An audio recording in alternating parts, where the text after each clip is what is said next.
For those of you listening on the pod, Welcome into hour two. Got a huge crowd in here. Appreciate y'all hanging out with us. If you would, hit that like button, subscribe to the channel. Thank y'all for making us a part of your evening. Let's shift gears and talk a little O-line. That sound good, fellas? See kind of what groups got marched out there today. As Rob Domofsky did a hell of a job today kind of covering some of the important information. First group on offense, I want to put a disclaimer out there. In no way, shape, or form does this mean this is what the offensive line is going to look like, right? It doesn't mean that these are the guys leading. I'm just simply, I want to provide the information that they provided from practice today so we kind of get an idea of, all right, who's getting a look where. And what they're probably trying to do is mix and match a little bit and see how guys respond next to someone that maybe isn't as good as the player who's going to be playing next to them, things like that. So a lot of different, methodology, I guess you could say, to how they approach this. But nonetheless, the first group on offense, according to Rob Domofsky from left to right, was Rasheed Walker at left tackle, Aaron Banks at left guard, Jacob Monk at center, Sean Ryan at right guard, and Zach Tom at right tackle. Obviously, quarterback was Jordan Love, Josh Jacobs in the backfield. They were in 12 personnel, which is one running back, two tight ends. Those two tight ends were Tucker Kraft and Luke Musgrave. The wide receivers on the field were Romeo Dobbs and Bo Melton. Now, when they marched those guys off, they brung on Golden, Reed, and Wicks were the three wide receivers set in the second snap. Okay. So 11 personnel. The thing that keeps sticking out to me is Dobbs was there for 12, right? So we could check that off the list. He was on the field. He was participating, right? It wasn't just he was there in-house. So that's great news. But Wicks, I really do think that they want him to try to emerge as that X receiver, if at all possible. I would imagine that's what the 11 look was there. Would have been Reed in the slot, Golden in the Z, and probably Wicks in the X is probably that look that we talked about. So, nonetheless, what do you guys think about that offensive line? Again, I don't think that's going to be the starting offensive line. The big thing that stood out to me was no Jordan Morgan there, which he does come into the fold here in a second. Yeah, I think Morgan there, well, we'll probably get to that. They're talking about him possibly being left tackle too. Correct. In some way, shape, or form. I think, again, though, it's important for us to remember how early it is, and this is a lot of just trying to kind of play with new pieces and, get some different looks together and see what is the best scenario for your O-line. I mean, I think all of us on this show agree that you just simply, you want your best five out there, right? Like, it doesn't matter where they're playing. Find that best five that can stay consistent and hopefully stay healthy. So yeah, I think it is kind of interesting that we didn't see him yet, but I'm sure we'll see more of that at left tackle. Yeah, and I think what sticks out to me is who's the backup center currently, and the fact that it's Monk. It, gets me a little excited just because we didn't see him last year in it, and I think that with Elton not being there, we needed to know at least who could possibly be the second besides Ryan. I know that he had done that, but hopefully Monk turns it up, gets a lot of reps in there in this time that Elton's out. Yeah, and I want to point out here, Rob Domofsky did say Jordan Morgan also working at right guard and Sean Ryan at center with the number one offense. So sounds like in terms of center, they were going Monk and Ryan at center, and they had Jordan Morgan rotating in at right guard and left tackle. Now, Jason Wilde, Mark Tauscher, Brian Balaga, they're all saying that they have been told that it sounds like Jordan Morgan is going to be competing with Rasheed Walker for left tackle. And Brian Balaga went on to say, I would anticipate Anthony Belton will be competing at right guard. So it sounds like that might be what they're leaning towards right now. I know this, if you get the contract, if and when you get the contract situation worked out, Jacob, with Elton Jenkins, I'm feeling damn good about this offensive line, dude. I mean, even if Jordan Morgan beats out Rasheed Walker, then you've got the best backup left tackle in the league in Rasheed Walker, in my opinion. Right. You know what I mean? Yep. Yeah, I completely agree with that. And like Emilio said, I do like the fact that we're getting guys. Obviously, there's no real contact or anything like that right now, but I would like to see Jacob Monk at least make some headway, get the guys some reps. I am a little bit surprised that Morgan's not out there, neither is Belton. But again, this is just very touch and go, underwear Olympics type stuff. So I'm not worried at all. Got it. All right. So there you go. There was the first look at the offensive line. Now, just to give you kind of a quick glimpse of our boy Banksy, he's a big old boy, as Marcus Eversole tweeted this out. Banks is a big old feller there. Matt LaFleur was talking about them being able to sign Aaron Banks is what gave them the freedom to move guys around the way that they want to now, right? Because if they had not signed Aaron Banks, Elton Jenkins would be locked into left guard. You'd be trying to find your center, right? Or maybe you'd be trying to work Jordan Morgan into left guard and moving Elton Jenkins to center, however you may approach it. The Aaron Banks signing, I think it's going to prove to be a good one. Again, I've got faith that people have criticized Brian Gutekunst's drafting ability. I think there's room for criticism there. I don't think Goody's been perfect, especially early on. First few draft classes were pretty rough, right? Yeah. I feel like he's hit some home runs. But one thing I do not question him on is signing free agents. Because he went Preston Smith, Zadarius Smith. I believe he got Adrian Amos as well that same year. I could be. Yeah. Yep. All three of those were freaking home runs. Rasul, Devondre. Yeah, seriously. And all those guys stepped right in, and they exceeded our expectations.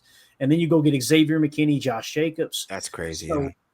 That's why when they signed Aaron Banks and they signed Nate Hobbs, more so Aaron Banks than Nate Hobbs, I wasn't like, this is the guy that's at the top of my list. But rather than look at it, just like the Anthony Belton draft pick, I don't look at that and go, man, he's lower on our board than where they took him. I immediately try to reverse engineer and go, okay, what did Goody see here?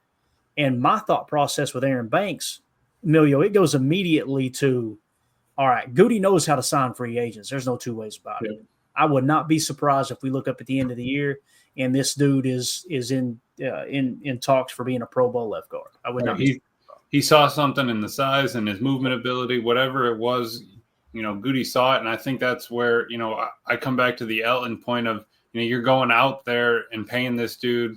We got him on a 4-year, what was it, 4 for 80 or something like that. So you're going out here and paying this man. You've got a guy in-house already that's, giving his blood, sweat, and tears to this team.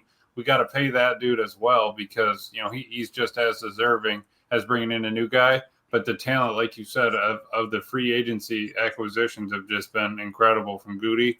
I think that he keeps that up here. Even if it's not, even if, God forbid, it's not Banks, what if it's, Hobbs or whatnot? So I think that, we'll be in good shape now with the O-line depth. Yeah.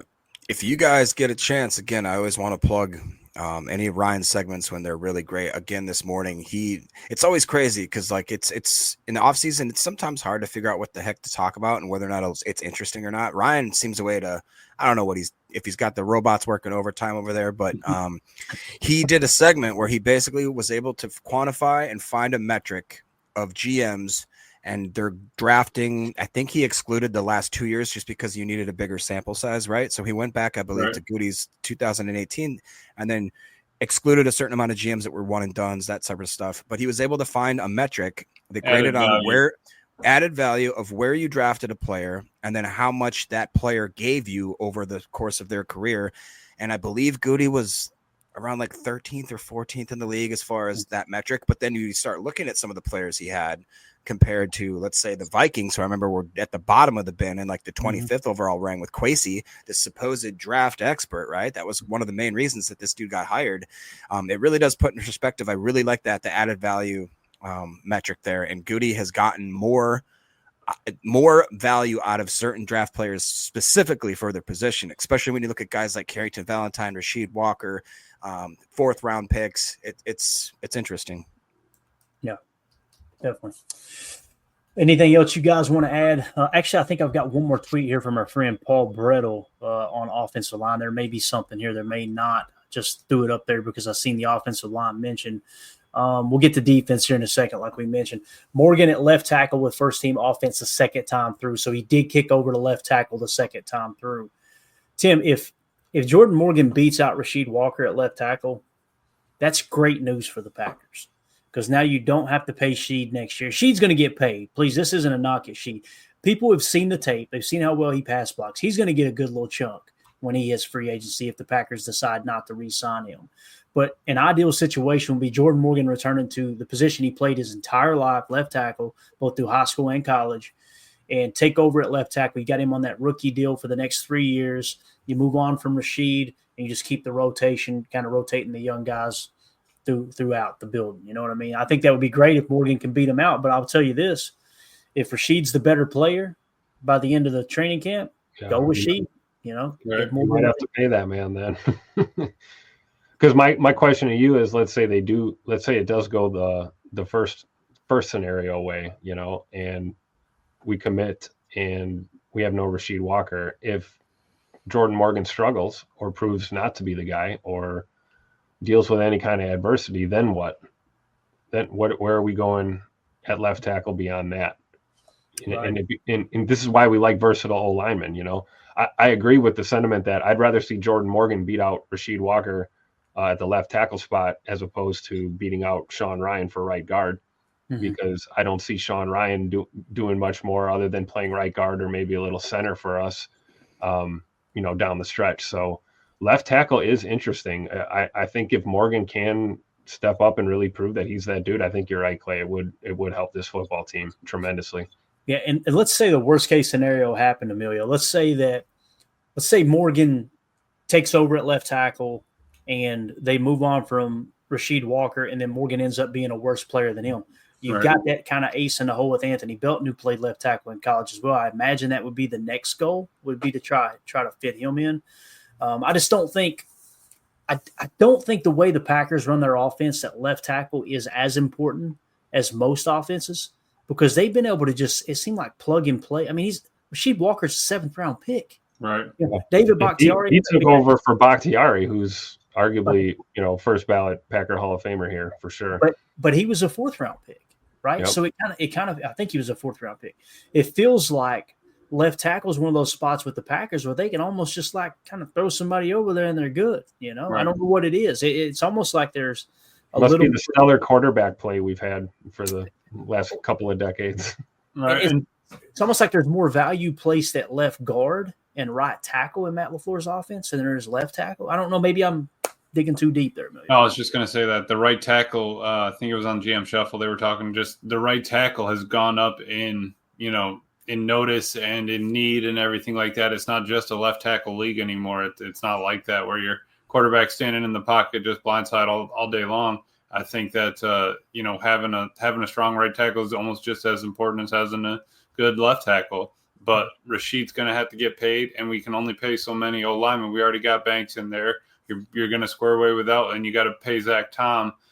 You can't pay 5 O linemen, you know, $20 million. It's just not going to. I mean, you probably could figure it out, but it's not something that, you know, the Packers normally do or are going to chase down. So I think you pick your 3, you move forward, and you're going to keep drafting O-line, and we're going to take another one next year, maybe 2 the year after that, whatever, and just keep recycling it. Yeah. Rick Kruger in the chat asked, can Tom play left tackle just in case? I think Tom can play everywhere. That dude didn't practice at center all year, to the best of my knowledge. And when they needed him at center, whether I think it might have been his 2nd or 3rd year in the league, they just popped him in there and he did fine. Yeah. So yeah, I think he definitely could. Rick, what do you think?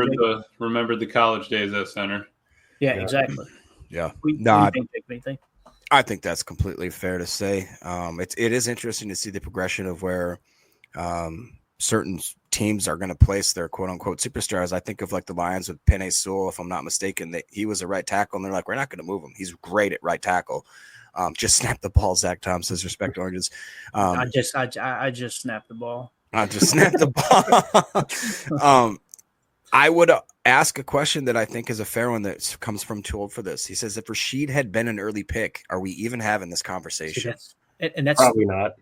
That's the thing, Too Old for This. Like, another thing that sticks out to me, the way that Goody is, he goes and signs free agents and spends a little more money than most people would.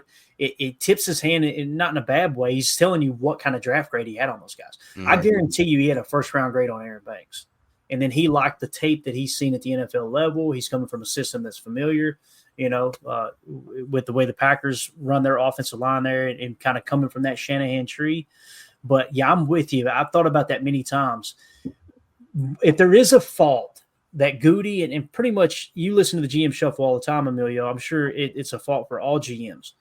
If there's a fault that a GM has, it's that they believe in their early draft picks. I mean, Mark Tauscher said it best. He's like, a 7th rounder has to continuously prove he belongs. A 1st rounder has to continuously prove he doesn't belong.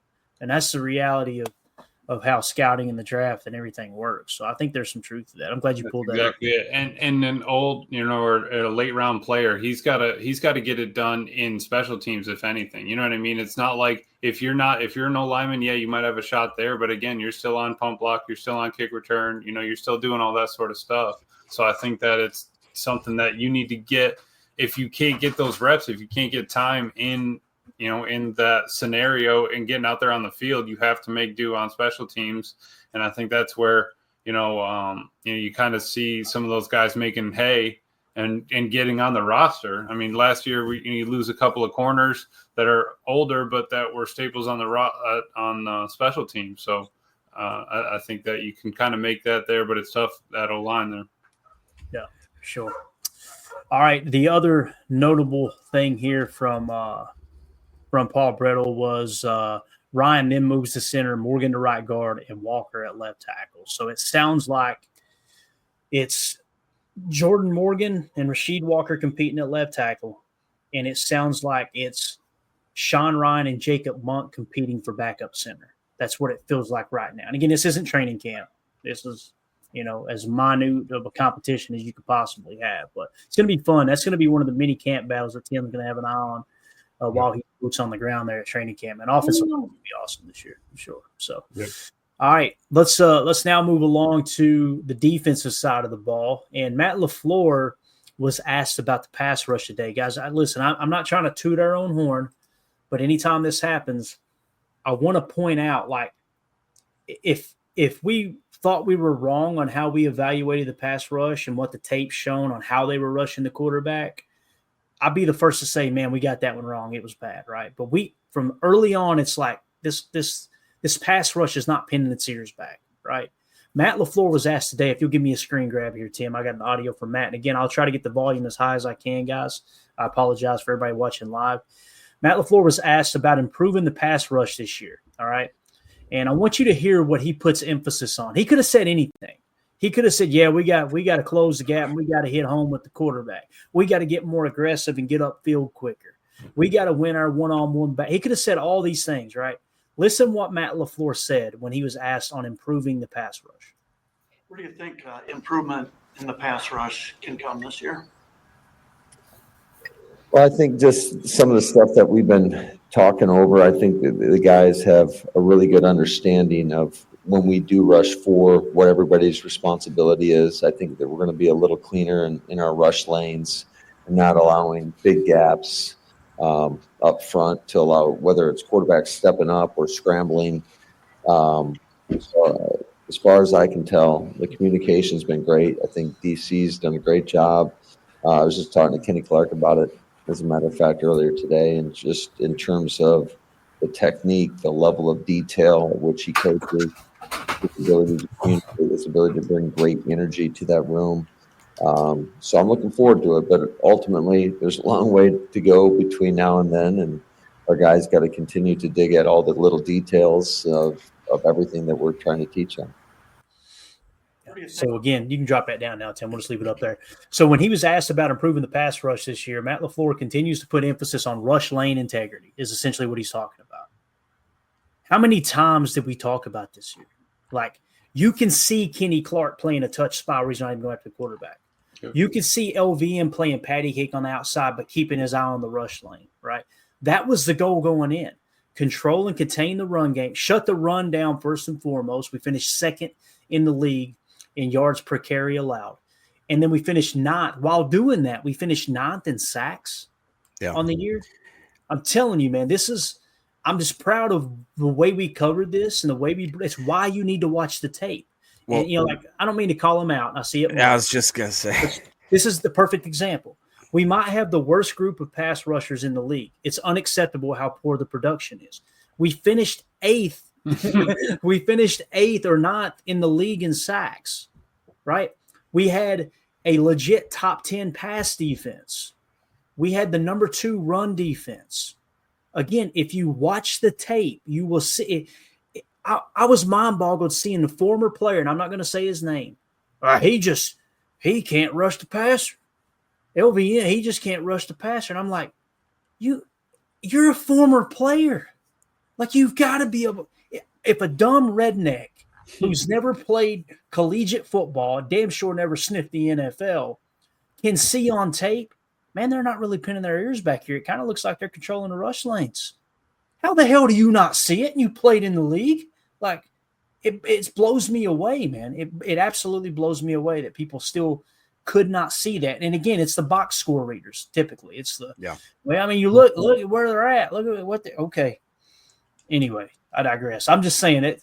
I love it when Matt points this stuff out because it's so freaking obvious when you turn on the tape. When you turn on the box cam, if you're watching highlights, you're going to miss it. I promise you. But I don't know. Anybody else see it any different than that than me? Because when I heard him say that, I went, "We got another one right. Good deal. Nah, we're on the right track." Yeah, Mr. Jefferson, I would implore you to go back to the last 2 episodes and look at when we broke down the actual statistical rankings that we finished with. Not that we were projected with, that we finished with. And I would also go back and try to find Ryan's podcast where he talks about how the posts on the second half of the season, our guys were killing it.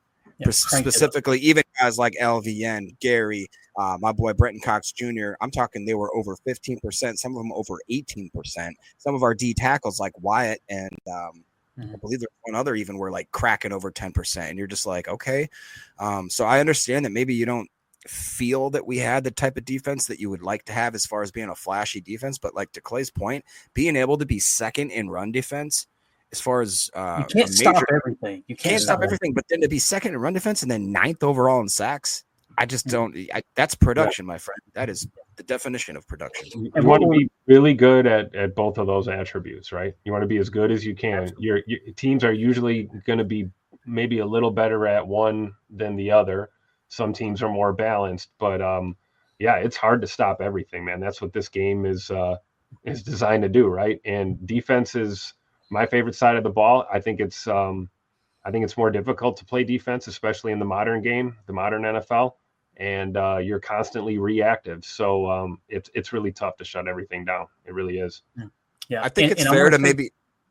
Go ahead. You go. No, just real quick, one point. I think it's fair to criticize situational times where it's like we really needed a sack on this drive and nobody showed up, because I feel like that's 100%. And I don't want to put words in James's mouth, but I remember being a Packer fan on certain downs and you're like, you just didn't show up for this series. Okay, I guess we'll just give him the ball back. Like, right.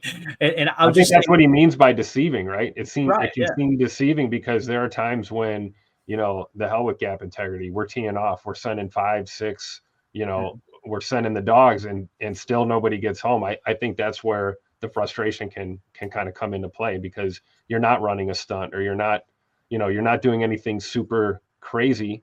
You're trying to get home and you're not. So I can see how it can be definitely deceiving for sure. Yeah. And I want to say this, James, nobody's saying the pass rush was perfect. Nobody here's saying that. Nobody's saying it can't improve.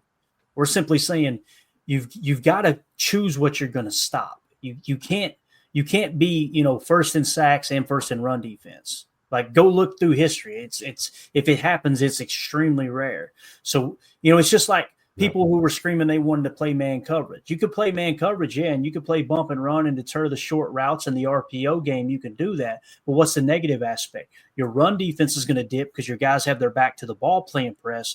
And if you get beat over the top in anything less than too high shell, which if it's too high shell, they're running the ball down your throat as well. Yep. They're going to hit you over the top for explosive play. So you can't take everything away. Right. And I thought Hafley just played it absolutely perfect. And I see in the chat, it's been a big talking point. We had 8 sacks in one game. That skews the numbers.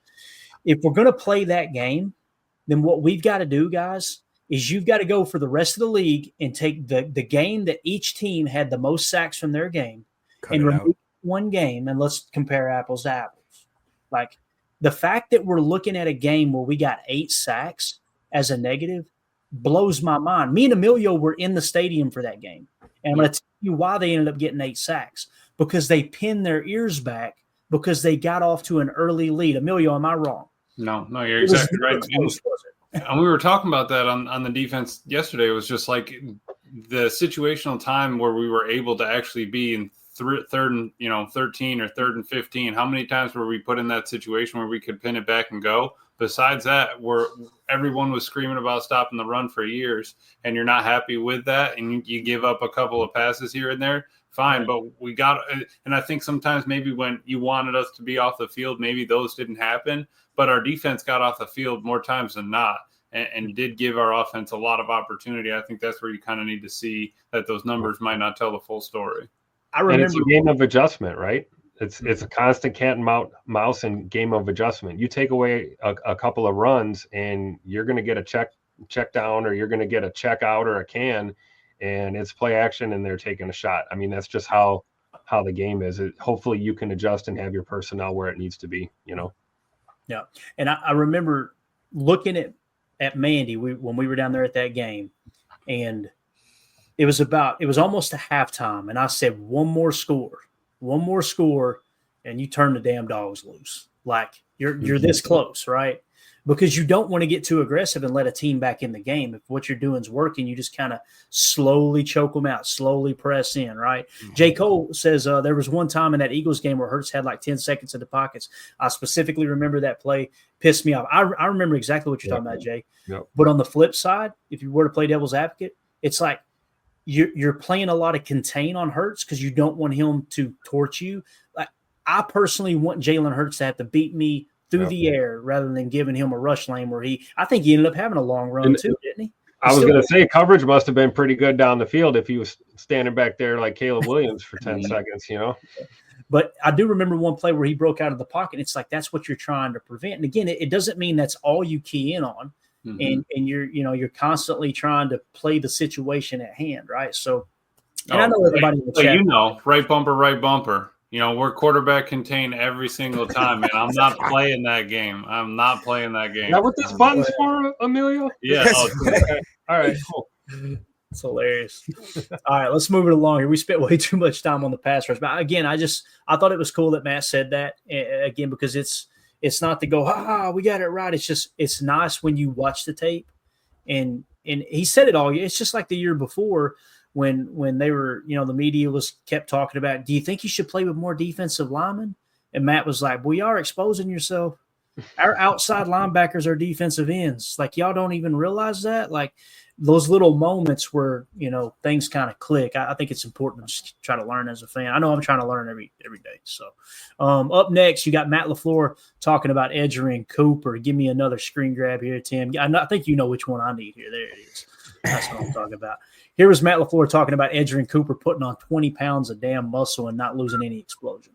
How different looks coming in. I think he spent the offseason training here, if I'm not mistaken. I understand everyone looks like they're in good shape this time of year, but what have you seen from Not everybody. There it is. Not everybody. Hey, take that screen grab down, Tim. Look at this. He said, I understand everybody. Matt Schneider said, I understand everybody's in good shape. And Matt went, not everybody. What do you see his face right here? Look.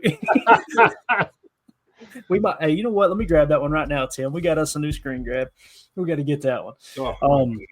We're going to put that one up there with Heffley. That's the side eye. I love it. This whole talking point is going to be about Edgerrin Cooper, okay? I want to make that clear. However, I got to ask you guys, who's he talking about? Who's he talking about here? Who came in out of shape? Who do you think it is, Emilio? Hey. Emilio said it's the first guy I'm going to cut. It's Matt Orsic. Yeah, I don't know who came in out of shape. You know he's not going to say Travis Glover. Do. I was just going to say, you know who it is, baby. It's not TG. Travis Glover. TG. There's no way he came in. It was Travis Glover. Putting a poll question up right now. Was Travis Glover show up at OTAs out of shape? Here's what happened. Travis Glover finally got a hold of all the secret messages that Emilio's been sending him on Twitter and X and all that. So he followed him back. Then he figured out, oh man, this boy's got the Twinkie connection. He starts eating the cannolis and the Twinkies and all that. And before you know it, he's too fat. He's too fat. Too fat. Keep talking, boys. Is it really Travis Glover that came in out of shape? Absolutely, yeah. Known fact now. You didn't know that? I just don't see it. I think he's too much of a dog to let that happen. Well, I just started a poll question here, okay? Here's the question, guys. Everybody on YouTube, make sure you go vote. Did Travis Glover show up to OTAs out of shape? Yes or yes? This is a scientific poll, guys. This is scientific.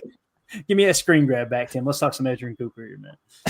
Sorry, I just want to point that out that Matt's on somebody's ass about being a little chubby. And believe me, I'm chubby myself. I relate. Not everybody looks like they're in good shape.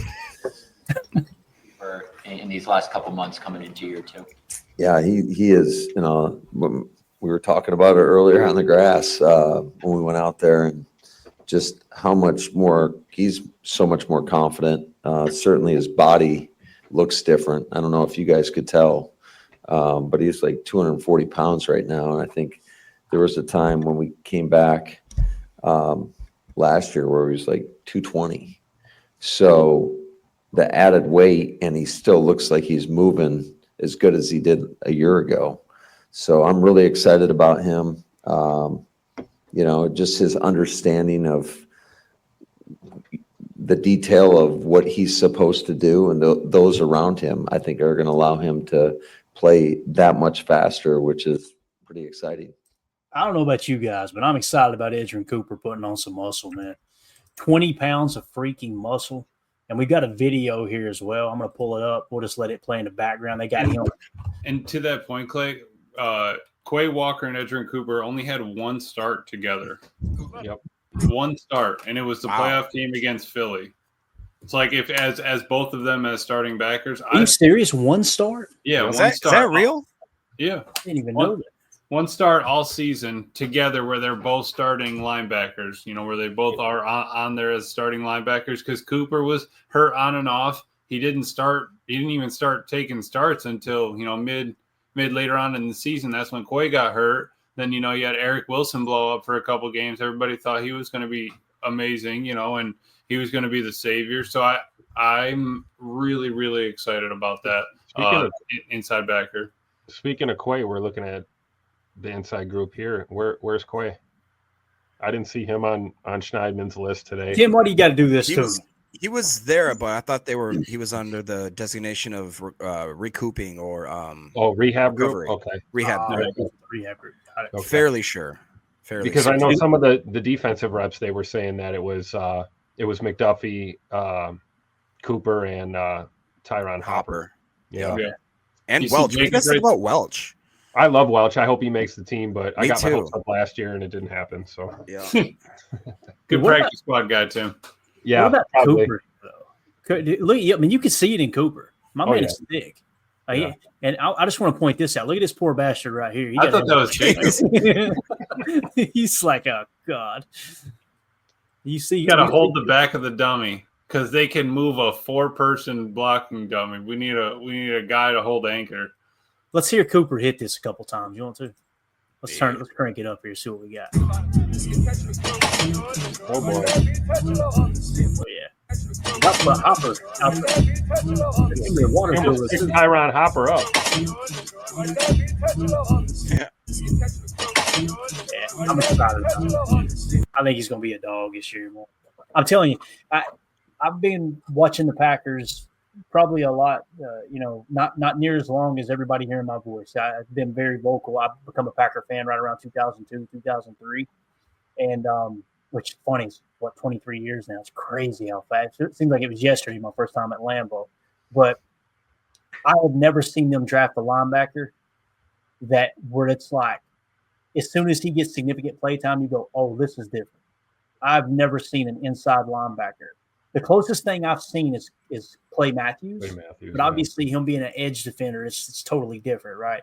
At the inside position, I have never seen a linebacker after becoming a Packer fan like Edgerrin Cooper.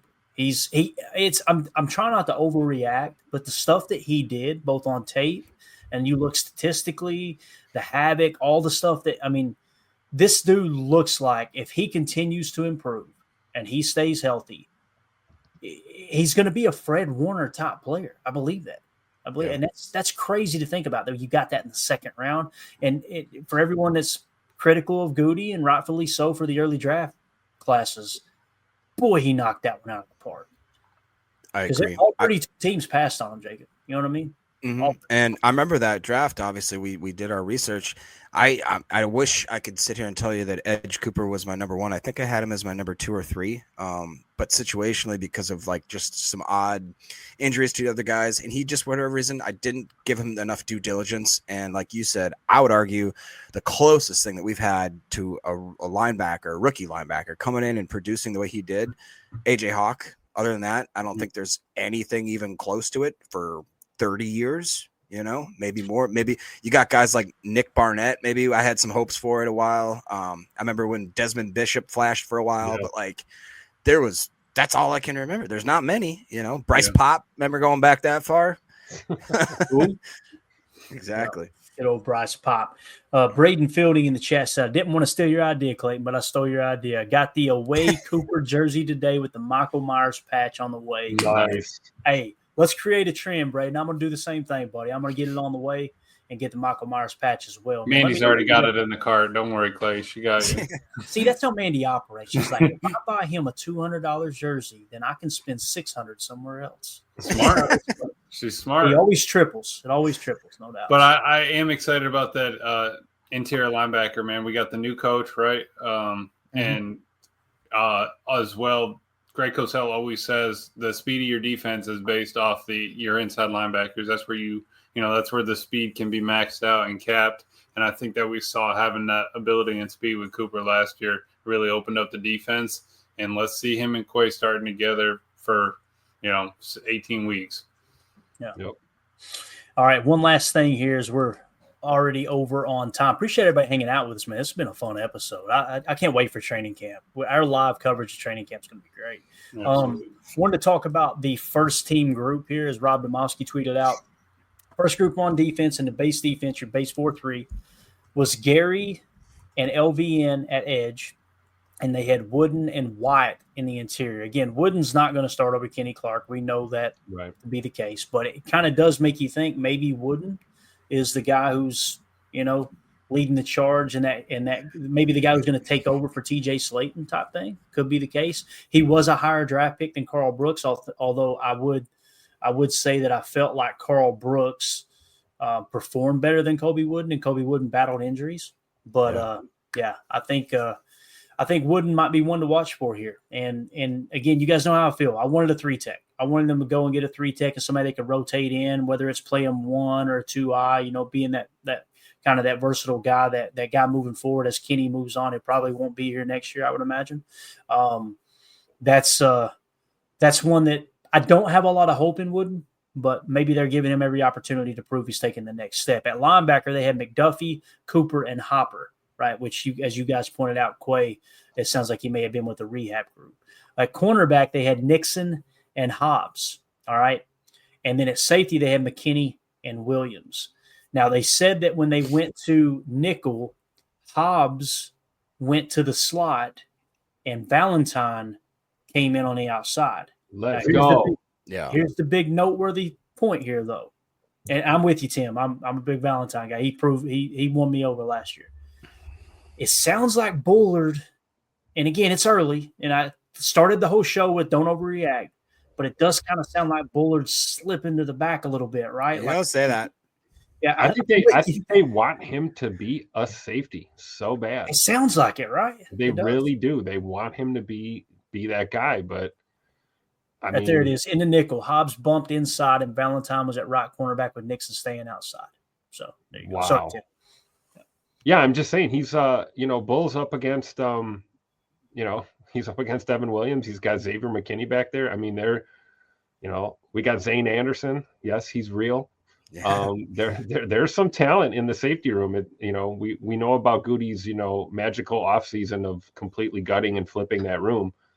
So it's a little tough, I think, for Bullard to kind of find a role in the safety room when his strength appears to be playing in the slot. I will say this: hopefully he makes that step this year, and we're even better for it, because I think if we have that kind of depth, and then you can still move guys around. Hey, guys get banged up, they miss weeks. If Nate Hobbs becomes that nickel guy, that inside guy, that slot guy, and he has to miss a week or two, you can always put Bullard back down in there, hopefully, and not miss a beat. So, but I think the plan seems to be that they want Javon Bullard to be a safety in this defense. Well, and back to defensive line real quick. I'll come to you there, Jacob. Ed Madden says, I don't think Wooden has the size to take Slayton's place. It's not that he's looking to take Slayton's spot. But what they did last year, Kenny has played nose. There's this big misconception that Kenny never plays nose. Kenny plays one tech in the defense that's on the field the majority of the time in our nickel 4-2-5. So there was many times that you've seen TJ Slayton line up at one tech in the 4-3, but also he'd go 2-I, he would go 3 tech. They move those guys around based on the matchup and the tendencies of the opponent they're playing that week. So I'm not saying that Wooden has the size to completely replace TJ Slayton and what kind of his superpower is, but the way that 4-3 front works, there's a little bit of maneuverability. And again, that 278 can go to 288 like that, right? And so on and so forth. Now, Carl Brooks actually played more one tech since he's been in the league than even I think TJ Slayton did, which is crazy to think about because Carl Brooks wasn't playing nose in our base 4-3, but again, we're not in that base 4-3 very often. So just want to point that out. I'm with you. I know he's not TJ Slayton's size, but go ahead, Jacob. What were you going to say, Bob? I think you were talking about corners or DBs maybe. I was. Just before I forget, though, I love this. Dave MX Garcia says, Baldy's a big fan of Cooper Brown Baldinger. He says he calls him urgent care for his instant diagnosis. I love that. And I love that point. That's why I love watching Baldy's breakdown so much because he really breaks down the inner workings of these players in the game. But we talk so much about Edgerrin Cooper's ability physically. What we're not talking about is FBI and the football IQ that he showed as a rookie who was cheated of most of his preseason and most of training camp due to injury, a guy who kind of got thrown out there and had to kind of sink or swim. And we obviously know how he finished out his year. So I think that's awesome that Baldinger mentions that, you know what I mean? Because I don't think Edgerrin Cooper gets enough credit for the mental aspect of the game that he possesses. He processes the game so fast. It's almost, I might be getting a little ahead of myself, but it reminds me kind of the way Luke Kuechly, if you guys watch any tape on Luke Kuechly, the way he's amazing. He could just sniff out a play before the coach called it and just knew what you were doing. And I see a lot of that in Edgerrin Cooper's game. So don't overlook that aspect, man. The guy's definitely has high football IQ for sure. Yeah. Here was a tweet from Ryan Wood about Javon Bullard. We'll wrap up here. He said, Javon Bullard not taking team reps. Going to be real interesting where he slides into the secondary. Currently a 3-man rotation at safety with Xavier McKinney, Evan Williams starting, and Zane Anderson rotating in behind them. Now, maybe there's something there that Ryan tweeted about later that I didn't see or what have you, but it does kind of feel like, I mean, based off what we've seen in the short amount of snaps from Zane Anderson last year, he impressed the hell out of me. I mean, that guy just came in and he was laying the wood and he was around the football. What about our boy Oladapo? That's crazy too. Yeah. And again, that's a good problem to have, right? Yeah, I mean, the safety room kind of looks like the receiver room right now, right? It's a lot of talent in there. Yeah. I was a little concerned that Javon Bullard was just going to go back to safety and they would bury Evan Williams on the depth chart. I'm okay with Bullard playing if he's the better safety. But based off what we've seen, I feel like Evan Williams is. Go ahead, Jake. I agree. Just like to what Tim and you just said, I feel like that the most underrated room right now, even if Jair leaves, is the secondary, more specifically that cornerback room, though, because I want to go on a limb. I do believe that I think Carrington Valentine is going to be a starter in this league, and I think he's going to be good. Opposite him, I'm not quite sold on Keyshawn Nixon. I think that might be the definition of a progress stopper for this team right now. That's the only thing that I'm a little bit hesitant with. But also, I think we forgot about the fact that we drafted a guy named Micah Robinson.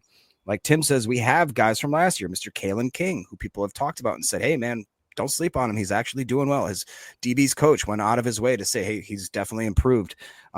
There's also, underneath the post that you had mentioned earlier, I can't remember if it was Ryan Wood or somebody else went on to say, hey, don't sleep on Gregory Jr., a guy that was a recent draft pick that was at the Jaguars. He looks like he can play. This is a few guys that a lot of people aren't thinking about. We still have guys like Kamal Haddon and Omar Brown and Jonathan, guys that I know me and Tim loved Omar Brown coming out of the draft. Obviously, Katana Oladapo. That secondary is filled with a bunch of guys that aren't proven, but have the talent out of the wazoo. Yep. I love it. Rick Kruger says the chat room is underrated, and Holmes immediately fires back, says this chat sucks. Love it. You guys have been awesome tonight, man. Y'all have lit it up for sure.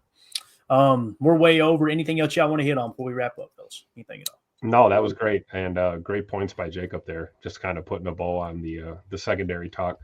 Talking about Bullard, you wonder like where is the spot for him?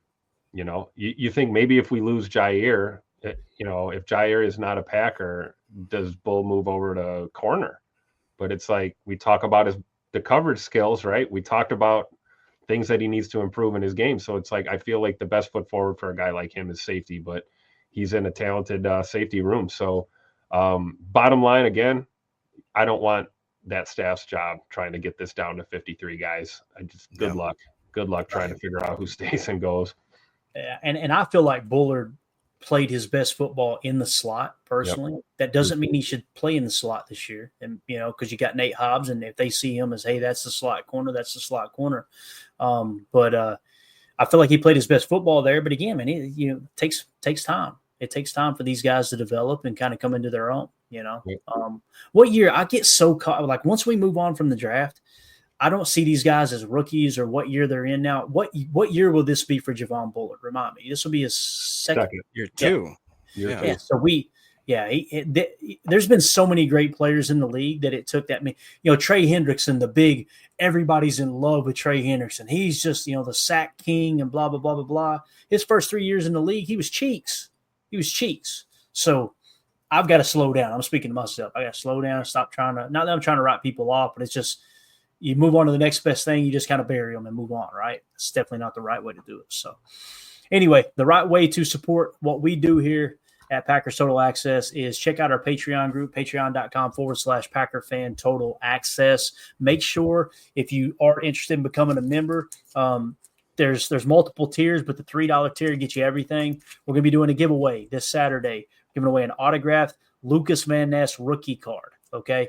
We're going to be doing that for everybody who is a member of the $3 tier. We're going to put their name on the wheel, spin that sucker live on the show Saturday night, and give that autographed rookie card away. We've got a bunch of giveaways coming up. It's just a way for us to give back to those who are supporting the channel. You get exclusive content in there, and it's also an easy way to get a hold of us and get questions into the show and all that good stuff. So go ahead, Jacob. You got anything else, man?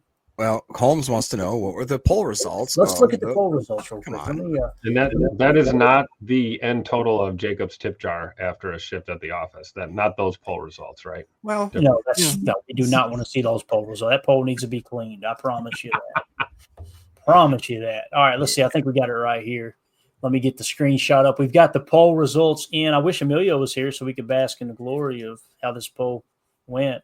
Let me throw this up while we're waiting here. Oh, my gosh. That's Baby Billy. All right, just so you know. Here we go. Did Travis Glover show up to OTAs out of shape? Yes, 87% leading the way. And coming in second place was yes at 13. Oh, man.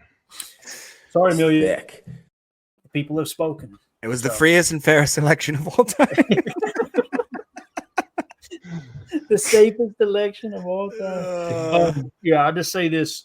There's going to be somebody go, are you spreading rumors about Travis Glover being out of shape? It was a joke.